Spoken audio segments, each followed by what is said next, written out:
Sa kabila ng masayang pagdiriwang ng mga tao para salubungin ang bagong taon, may mga komunidad na nahaharap sa iba't ibang hamon sa buhay at hagupit ng kalamidad. Isa na rito ang bansang Japan, kung saan maraming residente ang naapektuhan at mga ari-ari ang napinsala dulot ng malakas na 7.6 magnitude na lindol na tumama sa western coast ng Japan. Kaugnay rito bilang kaibigang bansa pagdating sa usapin ng depensa at regional cooperation, personal na nagpaabot si AFP Chief of Staff General Romeo Browner Jr. ng kanyang pakikiisa at pagsuporta sa pamunuan ng Japan Self-Defense Force.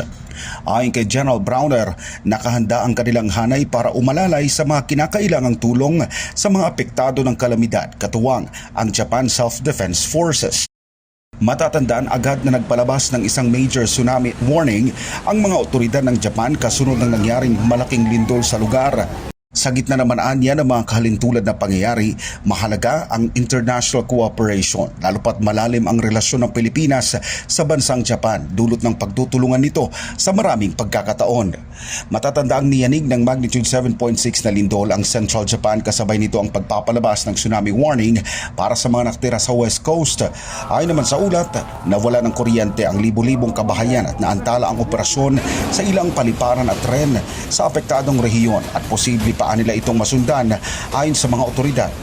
Sa kabilang banda, sa pareham ng SMNI kay Philippine Ambassador to Japan, Mylene Albano, wala naman anyang Pilipinong naiulat na nasawi sa nasabing kalamidad. Opo, wala pa pong nare-report sa amin. Sa ngayon, patuloy ang pakikipag-ugnayan ng Embahada ng Pilipinas sa pamahalaan ng Japan sa mga datos na kailangan para matiyak na walang Pilipino na maapektuhan sa nasabing lindol.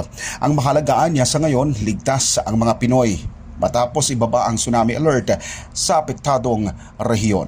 Kahapon, dun po sa area ng Ishikawa, meron na po nakareport yung isang community leader na meron pong 35 na Filipinos na nilikas po sa City Hall para na din makaiwas po dun sa mga tsunami warnings na na-issue kahapon. Nung right after the earthquake po, meron pong tsunami warnings na baka daw po umabot ng 5 meters yung tsunami.